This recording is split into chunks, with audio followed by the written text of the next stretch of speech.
Going live. Oh, All we right. are live. Oh, it worked again. It worked again. It's amazing. We're already 6 seconds in it and you're already losing it. Hello, everybody. Welcome to Agatha Christie They Watched. I'm Bill Peschel. And I'm Teresa, and you can see why I'm the talent and not the technical expertise. That's right. Because this amazes me every time that it all works. Yeah. Well, hopefully and it I does. hope you can hear us. Hope you can hear us. We have chat enabled, so if you feel like it, let us know. Especially if we're not here, if you're not hearing us. But anyway, we're here to talk about we just saw last night again the Les Petits Meurtres de Agatha Christie's version of Man in the Brown Suit. Yes, make sure you get the annotated version from us, folks. The ads come later. It was a novel by Agatha Christie. Obviously, it was her second published novel. No, it wasn't. Brown Suit was not her second published. It was. Was it? No, it was her fourth. No, it was her fourth. Secret Adversary. Yes, it was her fourth published novel, because first she did Styles, then she did Secret Adversary, then she did Lynx, and then she did The Man in the Brown Suit. Right. And the Man in the Brown Suit is a lot of it is inspired by her trip to Africa and around the world when she and Archie were on that British Empire exhibition world this was tour in 1922, I think, and the book itself was 1924. Probably that sounds about right. Yeah, so it's over 100 years old, and it is, for those of you who have not read it, this is not a typical Agatha Christie. This is actually a romantic thriller, and any romance reader who reads this will recognize every single will recognize every single beat of the plot. It is a romantic thriller from start to finish. Everything here works as a romantic thriller. And so if you were thinking that it's going to be a mystery like Poirot or Miss Marple, it does have a mystery. It has deceitful characters. It has everything that you want, but it is a romantic thriller, not a mystery. Right. Primarily, it is a romantic thriller. Okay. And anyway, last week 2 weeks ago, we watched the 1989 version TV movie starring Stephanie Zimbalist, The Equalizer, Felix Unger, The White Shadow, and Blanche Devereaux from The Golden Girls. This time, we are watching an episode from the French TV series Les Petits Meurtres de Agatha Christie, The Little Murders of Agatha Christie, also called Agatha Christie's Criminal Games. Depending on which English language, depending on which version you get at the library. Yeah. And let me remember, we talked about this. I was going to set you up and then you can talk. Okay. Yes, dear. Yes. He loves when I say that. He loves it when I say tip of the tongue to the roof of your mouth and keep it there. That's a Tai Chi instruction. Yes, dear. Yes. Yes, dear. Anyway, yes, dear. The TV series had run for a number of years. It recently ended. It's an interesting series in a way because it's for French television. It consists of 3 seasons, each of which takes place in their own time period. The first season in the 1930s, second season in late post-World War II. So no, it was the late 50s into the early 60s, because once in a while you get an exact date, like the death of Marilyn Monroe, but it's the very late 50s into the early 60s. And then the third season, it was 1970s, and the styles are very different. It's the 70s shows are fascinating because it's France in the 70s, French style, French fashions.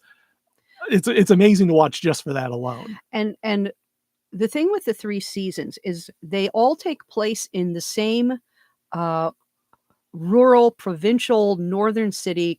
It's a city called Lille, and it's way up there north in France, practically on the border with Belgium, and the practically right on the either the Baltic Sea or the North Sea. I can't remember which English one Channel. Right now, but it is really way up there. And I am sure that filming a TV series in Lille means something in France, just like filming a TV cop show in the United States. If you set it in Nebraska, that means something very different from setting it in your traditional LA or New York. So Lille is a backwater province. The 3 seasons each have a completely different cast, and you get nothing that says we have moved into the future. with a different cast. There's almost no continuity in the series, both in an individual season or from season to season. There's virtually no continuity between episodes, which is just maddening. There is one And episode. There is one episode, I think it was in the 70s series, where they brought the son of Larossier from the first season. no, Or is it the that end of was the end of the second season? That was the end of the second season, when the nephew of Larossier, who is our hero in the first season, when the nephew of Larossier shows up at the end of a musical episode. And if you hate That's right. movie musicals, you will hate it. And if you like movie musicals, you'll be okay with the A plot Body for holes. Breakfast, it was called. Yes. And Variously. but that's the only time you actually see one of the seasons refer to another season. And even within the series, there's no continuity, although they could have. And you're gonna have to get me a Kleenex because I have to blow my nose. But the Ready for everything. Because they are using because they have this cast and they're rewriting all of the Agatha Christie's 47 of, no, not 47, something like 40. Let me do the math quick. We'll say about 40 of them in all, about 40 in all of Agatha Christie stories, because season 2 did 2 that were not, they were original material, and season 3 of the 10 episodes, only 2 of them were Agatha Christie's and 8 of them were original material. So quite a lot. They did a lot. They really did a lot. But because they are writing for the specific TV show, for that cast of characters, not only do they rewrite the story sometimes really, really radically, but they rewrite the story to shoehorn in our leads so that they are in every scene, whether it works for Agatha's plot or not. And sometimes it works very well, and sometimes it doesn't work at all. It can be really, really awkward, but it's always stylish. It's unbelievably stylish. And it is very French, which means that as much adultery as you get in Agatha Christie, you get more. And a lot of French attitudes as well. Oh my God, Lawrence's Commissaire Swan Lawrence's attitude towards police work. Yeah, and Swan Lawrence is the lead investigator. He's this hotshot detective that was brought utterly in, brilliant, utterly brilliant, and utterly arrogant, utterly pain in the ass in many ways. You could consider him as the Poirot analog. Mm-hmm. In that he is always the smartest man in the room. He's very fastidious about everything that he does. The perfect bespoke suits, the having everything neatly organized. He's a gourmet. He has a very active sex life, as you will see. He has the devoted blonde secretary who is a Marilyn Monroe knockoff. You look at her and you see Marilyn Monroe, absolutely, Marlene, and then the reporter Alice Averill is our third character in the second season, and Alice is. One of the really interesting things about season 2 is that they are trying to show you women moving into the working world in France, and yet they have chosen, this was a choice on the part of the production company, they have chosen to make Marlene, the secretary, the most incompetent bimbo you have ever seen. She is a sweet, wonderful woman, and she is utterly incompetent as a secretary. It's a running joke about how stupid she is all throughout, and you wonder how it is that the Lille Police Department cannot find a better secretary anywhere other than Marlene. And Alice Averill is the girl reporter. She wants to be the girl reporter at Le Voix. I can't say it. The Voice of the North. Le Voix du Nord. The newspaper. Even after watching these multiple times, I still can't say any of the French words right. You'll just say it with an accent. Le Voix du Nord. Something like that. Simple. And Alice wants desperately to be the superstar hotshot girl reporter. She hates her job as an advice columnist. She is resentful and pissy about being asked to do real work. As a reporter, she gets all squeaky. Blood. And she is so anxious to score points off of Commissaire Lawrence that she will actually impede an investigation, and it's all played for laughs. And there are times when you're watching this and thinking, oh my God, these people are being, the script is making them be deliberately stupid and humiliating them. Yeah. humiliating them for the purposes of the plot. But even so, many people absolutely adore Les Petits. I have a more mixed relationship with it, but some of them can be really good. And there are times when Les Petits is better than the David Suchet Poirot series, which is the gold standard for adaptations, or the Joan Hickson one. There are moments when Les Petits is better. Mhm. They have done it better. They have caught what the material really is. It's also much worse as well. You get some Oh boy, episodes. there it is horrible. The first couple we saw for Agatha Christie, she watched.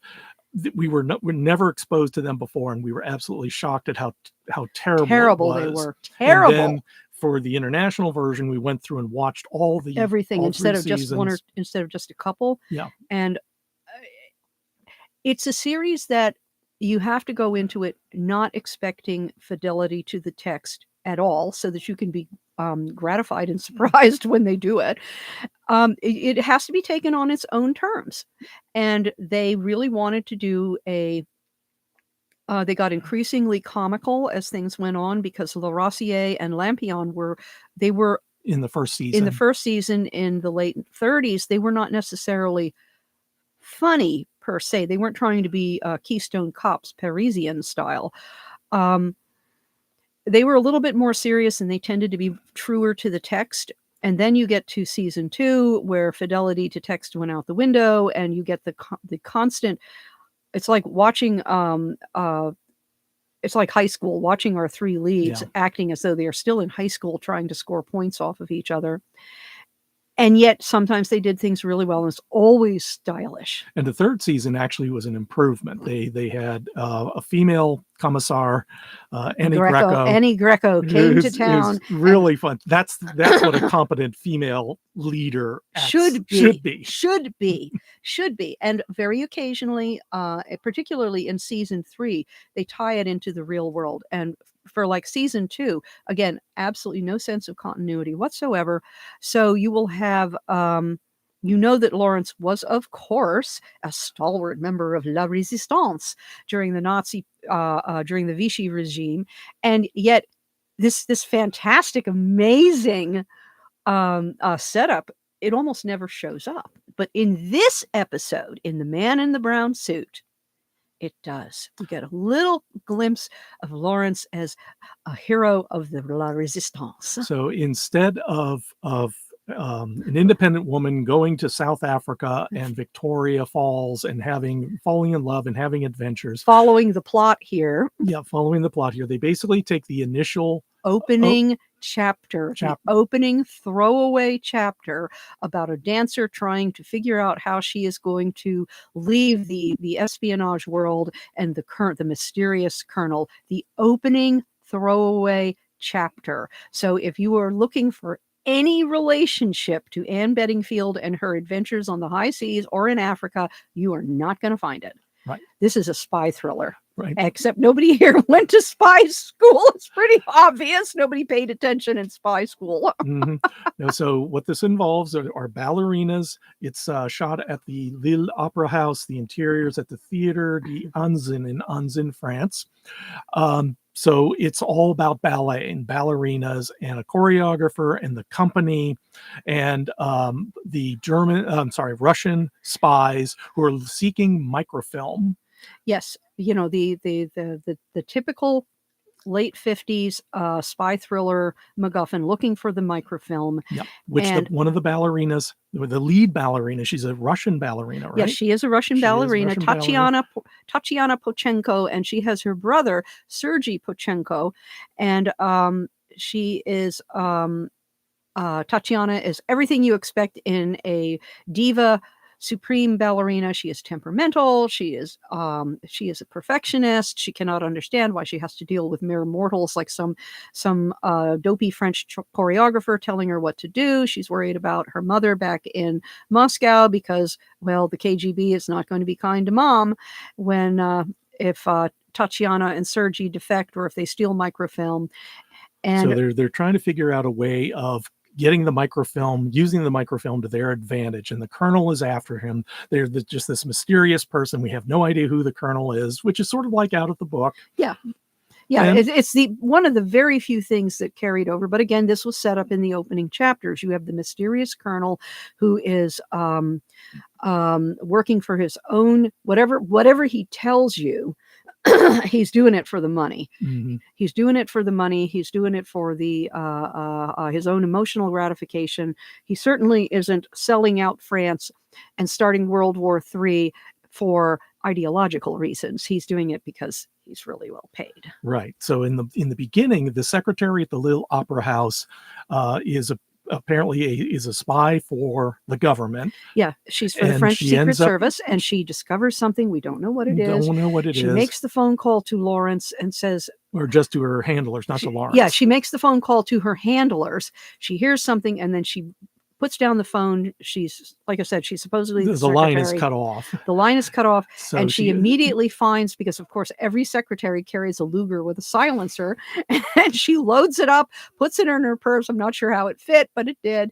And then she marches out into the streets in the middle of the night in the street of Lille and proves she did not go to spy school, because she is standing there in the middle of the street waiting for this car to run her down when there are cars on both sides of the street, parked And cars. You take that she 3 could have steps used and 3 she's off the steps, sidewalk. and she would have been off to the side and behind at least some cover and concealment. And by the way, cover and concealment are not the same. No. No. So what's the difference? One of them means you can't be shot at. The other one means you can't be seen. Oh, concealment. Concealment means you can't be seen. So you can hide. You can hide in a bush and they can't see you. But a bush does not Stop the provide bullet. cover. It doesn't stop bullets. You could be standing behind a force field or a sheet of plate glass, bulletproof glass. That's cover, even if it's not concealment. Okay. So she does not go for either cover or concealment when she's standing out there in the middle of the street, and she lets in the middle of the night. In the middle of the night, there's nobody around. This car runs down her. She starts. And she gets shot. She gets shot, and she does manage to get a bullet or two into the car. But she could have really done a better job if she would have stepped 4 or 5 steps over to the side and gotten behind one of those Citroens. But she didn't. Yep. And then Instead of going back into the opera house or banging on the concierge's door, which they just had a little encounter before, because he came up behind her and she pulled the gun out on him, out of her as purse. secretaries tend to do in the middle of the night, It was like this and long. threaten the guy. And the guy sees all this, and there's a reason why later. This is all stuff that has to happen in order for the plot to happen. And then she somehow drags herself while bleeding, and nobody notices, and she doesn't leave any blood behind, all the way to Lawrence's 5th floor bachelor pad to die in his arms with die the in his final arms. words, Gilbert. Gilberto. Yes, Gilbert. Gilbert. Gilbert. All right. Yes. Ooh, And say that's- that to me again. Gilbert. Gilbert. Ooh. And Lawrence, as she died, but when you realize at the end, when she says the name, he thinks that Gilbert is the head of the French Secret Service, he is right.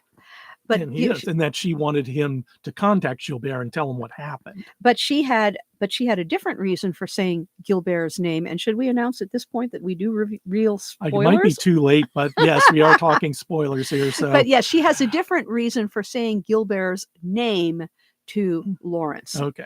And so she dies in his arms, and then he gets an interview the next day with Gilbert. Gilbert. Invites Gilbert over to look at the body. Yeah, he invites Gilbert over because he used to work for Gilbert in La Resistance. Right. And he invites Gilbert over. And he had an affair with the woman before. Yes, which is why she of course obviously had to come back, because she wanted to die. And that's what Gilbert says. Oh, Lawrence, what a lover you were, that she came back to you while dying just so she could say one last word with you.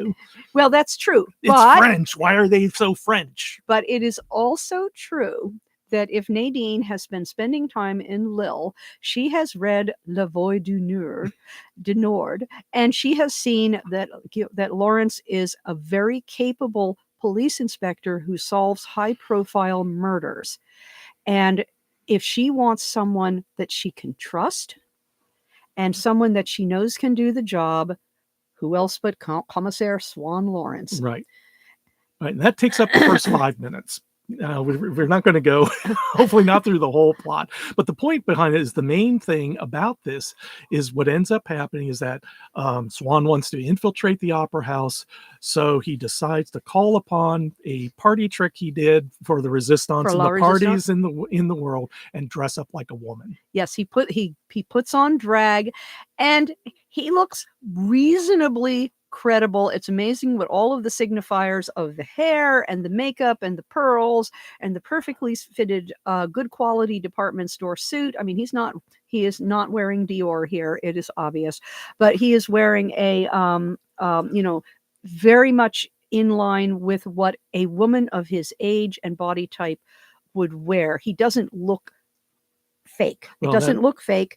I mean, except for the fact that that it's Swann Lawrence, it's a man in a dress, but and they really play up the fact that nobody recognizes him as Lawrence, but you in the audience certainly you just will have know. To, you just have to roll with it, because at one point, of course, what also had to happen was that he had to disappear. So he fakes an attack. He's being taken to the hospital, and Marlene, his devoted secretary, is in a panic.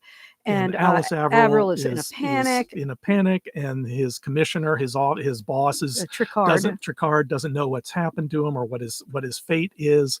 And it ends up that Marlene goes to Swann's apartment and discovers, first she thought he had another woman, and then she discovers Swann in a dress, and she's thinking, oh my God, I have a cousin who used to do this. And and finally he gets it clear to her. Remember, Marlene is played as being stupid. She is as sweet as can be. She is the sweetest, most generous hearted character on the entire show. He is a toxic boss from hell, and Marlene is just intensely chauvinistic, by the way. Oh yeah, that too. But finally they get it straightened out, but of course they don't tell Alice Avril, because Avril will, if it is a chance to score points off of Lawrence, or to get that best-selling story, even if it means selling out all of France for the beginning of starting World War III, well, that doesn't matter compared to getting her byline on the front page.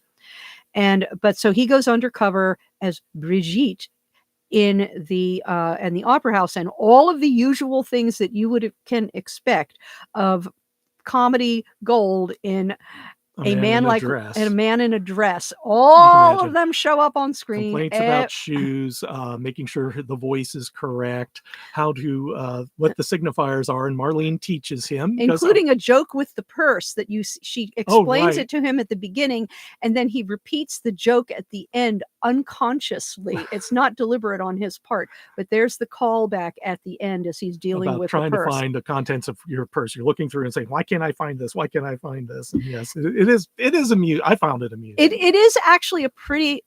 Again, you have to take Les Petits on its own merits. Yeah. But this is actually one of their better ones. It's really it can be surprisingly funny at times. It can be times when you're thinking, "My God, can they make Avril any stupider and any more of a crap reporter than she already is?" With no understanding at all of police work or reporting or anything like this. As a matter of fact, there's a joke later on in which she is being held by the government agent, by Gilbert, temporarily, just to see if she will spill the thing. Yeah, she will rat out Lawrence. She will rat out Lawrence, and apparently she passes the test. And she said, "I got to go back to work. I've got a story to file." And he says, "Oh, we filed it already for you." And she goes to the newspaper, and they have this gorgeous cover story about the understudy ballet stepping in for Tatiana Pochenko, and this fairy tale Cinderella story. And the editor is saying, "It's your best work, best writing ever. Keep it up, Alice." and she's like, because of course she didn't write a word of it. Yeah.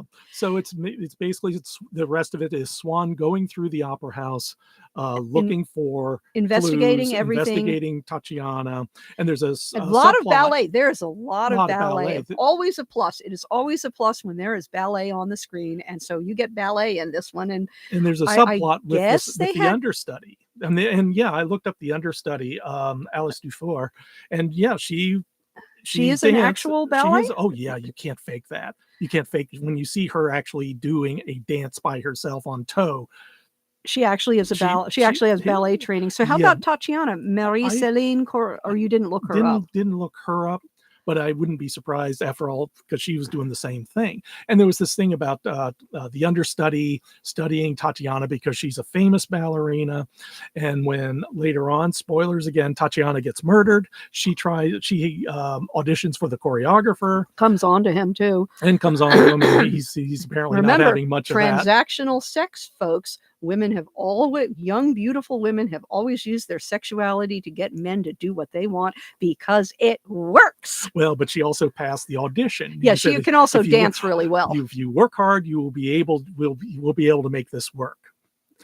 And of course, you have Tatiana's brother, Sergei. He is the man in the brown suit. Mm-hmm. And until you watch this the second time or even the third time, you don't realize when you watch this the first time, it's also overwhelming. You have no idea.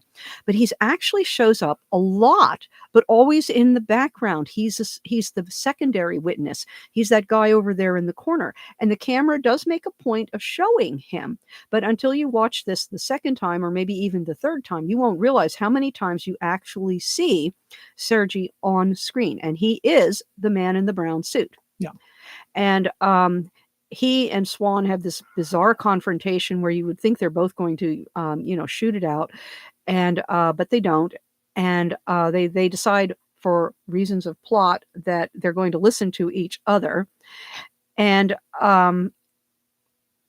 then you have this and then Gilbert shows up and shoots Sergei right through the head, but doesn't, I thought he was threatening you, Swan. And I guess that's maybe when Swan Lawrence starts thinking that maybe things are not quite what they appear, because then a body turns up in the trunk of the choreographer's car because our understudy ballerina has gone berserk because he told her, "You're never going to be Tatiana Prochenko."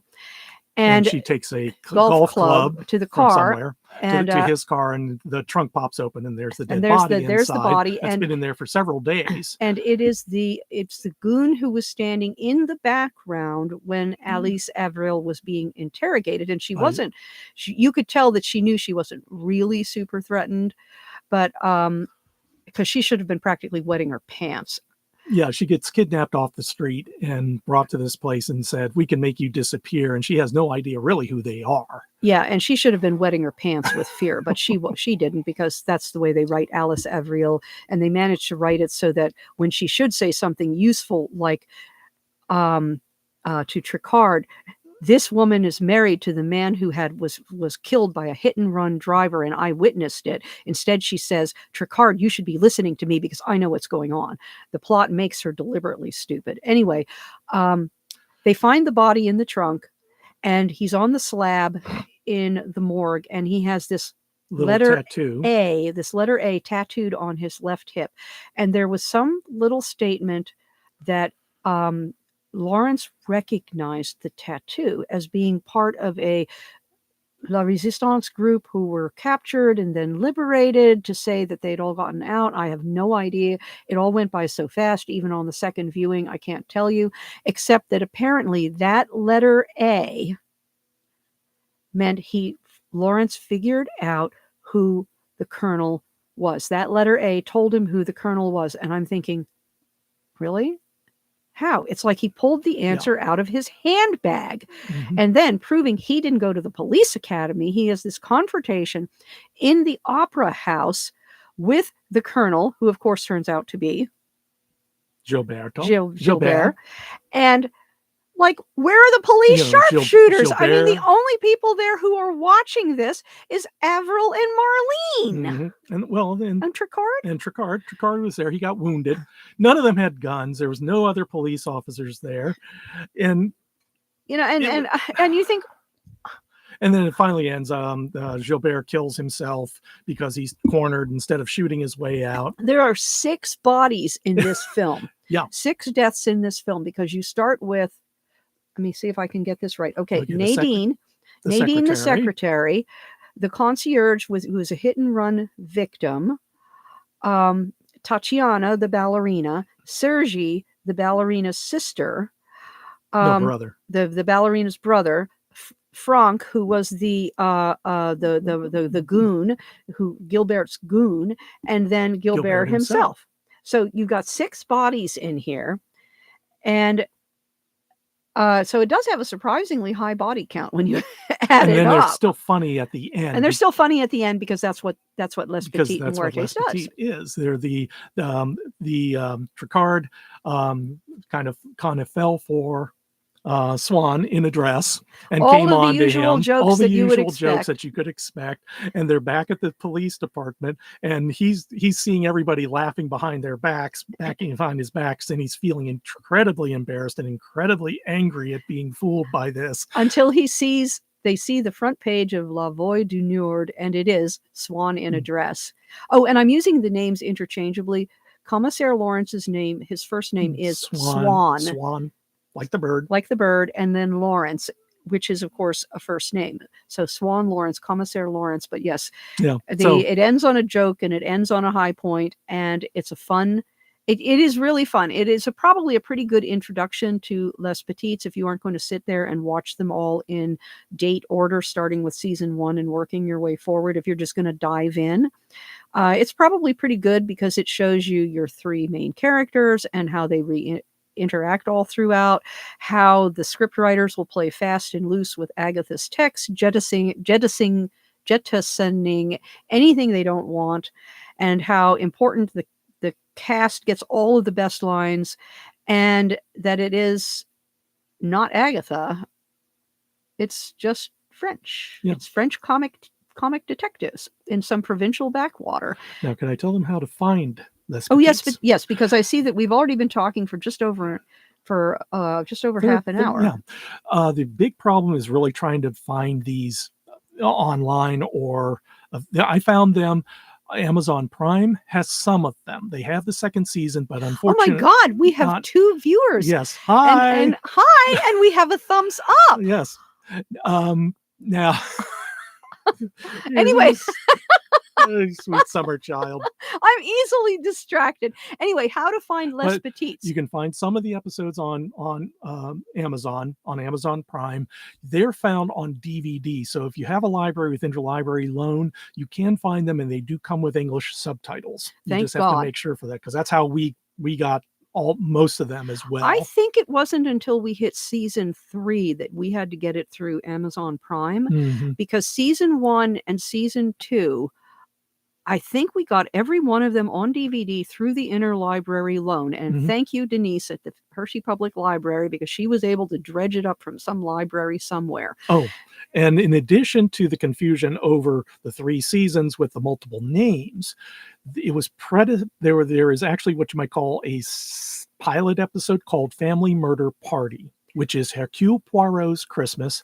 It does have the 2 detectives from the first season, Lavoisier and Lampion, but it takes place in a different timeline and in a different location, because they're in Brittany. They're in Brittany, and they are not in Lille. Yeah, and it tells you that. And the conclusion would not flow easily to season 1. So season 1 is kind of like a reset. So you just ignore it. But we recommend it because it's like 5 episodes. Oh, it was fantastic. And it was really good. It's also the Family Murder Parties is also one of the very, very few Agatha Christie adaptations that takes place in an English country house, in this case a French chateau, where you actually see the army of servants who are necessary to run that place. Because there's a scene where you see the kitchen, the staff is sitting down to dinner, and there must be 16 people in that room. Yeah. You know, the housemaids, the scullery maids, the gardeners, the groomsmen, the butler, the footmen, the whole 9 yards. Yeah. It was really excellent, and they did fall down at the end because they didn't give Inez, and I can't think of what his last name, they didn't give them their happy ending, instead of watching all of this footage of Alex riding on the beach. Yeah. And so they ran out of film. But anyway, it's also kind of unusual in that the Lampion, well, put it this way, Lampion is gay, and over the course of the first season, he's having to come to terms with that and what it means. And there's some comedy involved in that. Usually making Lampion, who is very competent, the butt of the joke. And season 1 is really very good. The last episode was It fell sad. down. It fell It, down. it But promised overall, a lot and it didn't do it. But part of what's enjoyable about this is that Larossier comes to see Lampion as kind of the son he never had. So they have this kind of father-son bond that kind of builds throughout the season. And like I said, we recommend it. they're a lot of fun. They are a lot of fun as long as you don't expect any fidelity to text, because and then you'll be surprised when they do it. Yes, you'll just exactly. enjoy it. And the episodes can be very, very uneven. The very first episode of season 2 is they do it with mirrors, and God, everything you will hate about the season 2 is on full display in the first episode, and then they get better. Mm-hmm. Oh, and you can see Teresa's reviews of them at PeschelPress.com, PeschelPress.com. Or you can buy international Agatha Christie. Yes, let me move my head properly in the right there direction. you go. Oh, there Yes, it right is. There it is. the back. Okay, no, wait. Other side. I'm other trying side. to find the right side. But yes, we did watch every single episode of Les Petits Meurtres for international, and I do recommend them. You know, there are a lot of things I didn't like about them, but overall, I think it's a really fun. They can be very fun, and it's very different and very, very French. And sometimes you'll look at them and go, "Why are you so French? Why are you acting so much like your stereotypes?" And that's because they're French. Yeah, they're French. They're French. They're French. So this is the end of another episode of Agatha Christie They Watched. And thank you so much for joining us. And next week, we are going to do one of the absolute worst films in the Agatha Christie canon. We are? Yes, we are. And it is The Secret of Chimneys, which is a very fun novel. The Secret of Chimneys, again, if you can relax, is a fun novel because it is not a mystery per se. It is a romantic thriller, folks. It is a romantic suspense, romantic thriller. I'm never quite sure of the dividing line in romance land between romantic thrillers and romantic suspense. We have the annotated version. God save us. ITV inserted Miss Marple into this film, and they made so many mistakes all the way through. But we'll talk about that next week. And then after that, we will go back to David Suchet, and we will watch all 3 versions of Mysterious Affair The Mysterious Affair of Styles, 2 versions of Murder on the Links, and 4 versions of Roger Ackroyd. And after that, we'll see. Probably we'll have a long, boring talk about what we'll do after that. But thank you all for showing up. Yes, thank you so much. Like and subscribe, as the kids say online. Yes, and share us with people that you think would be interested. All right. And thank you so much. All right. And bye-bye. Bye-bye. Mwah. Look, 3. There are 3 people. Yes.